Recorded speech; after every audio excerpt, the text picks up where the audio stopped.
India में एक controversy छिड़ी हुई है। इंडिया में क्या पूरी दुनिया में कंट्रोवर्सी अडानी जी को लेकर के छिड़ी हुई है। अडानी इंटरप्राइजेज को लेकर के छिड़ी हुई है। अडानी इंटरप्राइजेज की अगर हम बात करते हैं, हिंडनबर्ग कंपनी ने एक 24 तारीख को एक अपना रिपोर्ट छापा था अपने वेबसाइट पे, जिसको लेकर के जो है अडानी ग्रुप का शेयर लगातार नीचे गिरता जा रहा है। अभी तक अगर हम लॉस की बात करते हैं तो लॉस अभी तक जो है अडानी ग्रुप का 10 लाख करोड़ से भी ज़्यादा का नुकसान हो गया। 10 लाख करोड़ रुपया आप अगर जोड़ेंगे तो बहुत सारा अमाउंट होता है। 10 लाख करोड़ अपनी ज़िंदगी में लोग पूरी ज़िंदगी में मेहनत करने के बावजूद भी नहीं कमा पाते हैं, जितना अडानी ग्रुप को अभी तक लेकर के जो है लॉस हो गया है। अगर हम बात करते हैं कि आखिर क्या है इस रिपोर्ट में, जो पूरी दुनिया के तीसरे नंबर पे जो हमारे अडानी जी जो है तीसरे नंबर पर रैंक कर रहे थे, दुनिया के तीसरे सबसे अमीर आदमी थे, आज वो 22वें नंबर पे खिसक रहे हैं, खिसक के चले गए। अभी जो अगर हम करेंटली आज अब हम वीडियो शूट कर रहे हैं तो आज ये 17वें नंबर पे हैं। 17वें नंबर पे अभी ये बने हुए हैं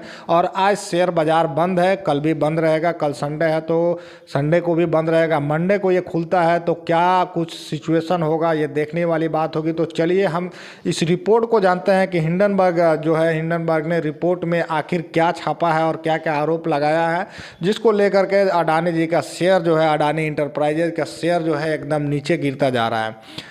तो सबसे पहले अडानी ग्रुप के संस्थापक का जो अडानी ग्रुप के संस्थापक गौतम अडानी ने मोटे तौर पर जो है 120 बिलियन डॉलर का शुद्ध मूल्य अर्जित किया, जो पिछले 3 वर्षों में जो है 100 मिलियन से भी अधिक हो गया है। औसतन की अगर हम बात करते हैं, परसेंटेज की अगर हम बात करते हैं तो ये परसेंटेज 819% होता है। ये हमारा दावा नहीं है, ये जो है हिंडनबर्ग कंपनी जो है, हिंडनबर्ग कंपनी का रिपोर्ट में ये चीज़ लिखा हुआ है। दूसरी अगर हम बात करते हैं तो दूसरा जो है यहाँ पे हिंडनबर्ग ने दावा किया है कि ये कंपनी जो है 85% ओवर वैल्यूड है। अगर 85% की अगर हम बात करते हैं तो कोई कंपनी का वैल्यू लगाते हैं 100 रुपये की, अगर हम बात करते हैं तो 15% ही उसका असल रियल कीमत होता है और इधर उधर से करके उसको 100 रुपया दाम कर दिया जाता है। तो अगर आप आसान भाषा में समझिए कि 100 रुपये की कंपनी को 15 रुपया ही वैल्यू है, लेकिन उसको 100 रुपया दिखाया जा रहा है और 100 रुपये में जो है उसको बेचा जा रहा है। तो अडानी ग्रुप के ऊपर हिंडनबर्ग ने ये बहुत बड़ा आरोप लगाया है ओवर वैल्यूड का, कि 85% ओवर वैल्यूड है ये कंपनी। एक और आरोप लगाती है हिंडनबर्ग कंपनी यहाँ पे, अडानी समूह पहले 4 प्रमुख सरकारी धोखाधड़ी जांचों का केंद्र रहा है, जिसमें मनी लॉन्ड्रिंग, करदाताओं के धन की चोरी और भ्रष्टाचार का आरोप लगाया गया है, जिसकी कुल कीमत की अगर बात करते हैं तो 17 बिलियन अमेरिकी डॉलर है। 17 बिलियन अगर आप समझते हैं तो जीरो लगाते जाइए, लगाते जाइए, लगाते जाइए। हम तो जीरो लगाते लगाते जो है हम खुद परेशान हो गए कि आखिर कितना जीरो लगाएं कि 17 बिलियन डॉलर को हम इंडियन रुपीज़ में कन्वर्ट कर पाएँ।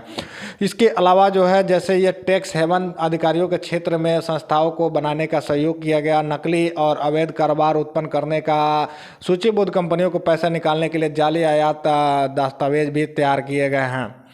ये आरोप भी जो है हिंडनबर्ग कंपनी यहाँ पे लगा रही है। गौतम अडानी के छोटे भाई राजेश अडानी पर भी ये कंपनी नहीं छोड़ रही है, उनके ऊपर भी राजस्व खुफिया निर्देशालय यानी DRI के द्वारा 2004-2005 में आसपास हीरा व्यापारी जो है आयात निर्यात योजना में केंद्रीय भूमिका निभाने का आरोप भी लगाया गया था। ये कंपनी ने ये दावा किया है कि 2004-05 में ये आरोप भी इनके छोटे भाई जो है राजेश के ऊपर भी जो ये आरोप जो है लगाए गए थे। विनोद अडानी से जुड़ी संस्थाओं के 13 वेबसाइट बनाई गई थी। कई संदिग्ध रूप से एक ही दिन में जो है ये वेबसाइट बनाई गई थी, ताकि जो इन्वेस्टर हैं वो देखें और देख करके समझें कि हाँ इनकी मार्केट में ये वैल्यू है और इस हिसाब से इन्वेस्टर जो है उसमें इन्वेस्ट करें।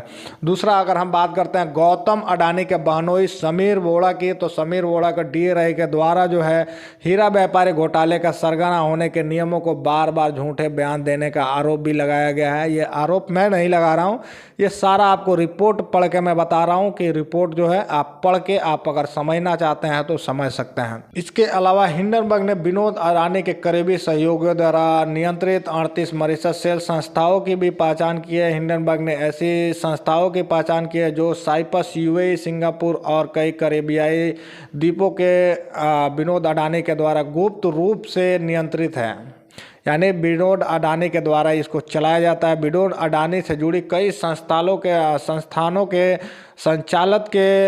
संचालन के कई स्पष्ट संकेत नहीं है, जिसमें कई कर्मचारियों की रिपोर्ट नहीं है या कोई काम नहीं करता है या कोई स्वतंत्र रूप से पता नहीं है, फ़ोन नंबर नहीं है और कोई ऑनलाइन उपस्थिति भी नहीं है। ये कंपनी बहुत बड़ा दावा कर रही है कि ये कंपनी जो है, जैसे आपने मनी लॉन्ड्रिंग का नाम सुना होगा, तो ये मनी लॉन्ड्रिंग के तौर पर भी ये कंपनी जो है, ये कंपनी का 38 जो है मॉरिशस सेल संस्थाओं यानी 38 कंपनियों की पहचान की है जिसकी जो है मनी लॉन्ड्रिंग की जाती है। अब ये जो है कंट्री कौन कौन सी है, यूएई है, सिंगापुर है, कई कैरेबियाई द्वीप जैसे होते हैं जहाँ पे जो है बैंकों को बताना नहीं पड़ता है या कंपनी को बताना नहीं पड़ता है कि ये पैसे जो है आपके अकाउंट में आए तो कैसे आए, ये सरकार को बताने की ज़रूरत नहीं पड़ती है।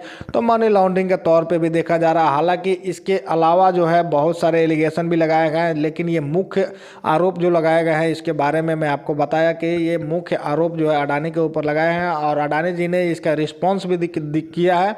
और रिस्पॉन्स करने के बाद उस कंपनी का क्या रिप्लाई आता है हम आपको नेक्स्ट जो है वो नेक्स्ट वीडियो में आपको बताएंगे। तो आप हमारे साथ बने रहिए और अपना राय जो है आप हमें नीचे कमेंट बॉक्स में देख सकते हैं। और आपको वीडियो अच्छा लगता है तो इसको ज़्यादा से ज़्यादा शेयर कीजिए। और ये अडानी जी के ऊपर इस तरह का आरोप जो है, आप जानते हैं कि कोई भी आदमी जो है और एक टॉप लेवल पे जाते रहता है, दुनिया के टॉप लिस्ट में जाना और सबसे अमीरी की लिस्ट में जाने के बाद उसके ऊपर कितने क्वेश्चन खड़े होते हैं और कितने सारे लोग उसके ऊपर क्वेश्चन करते हैं, लेकिन उसका जवाब वो नहीं देता है कि इसके पीछे हम घूमें और ऐसे करें और इतनी मेहनत करके वो आगे बढ़े हैं। ये इंडिया के लिए भी एक गौरव की बात है और इंडियन लोगों के लिए भी एक गौरव की बात है कि अडानी जी इतना ऊपर चले गए।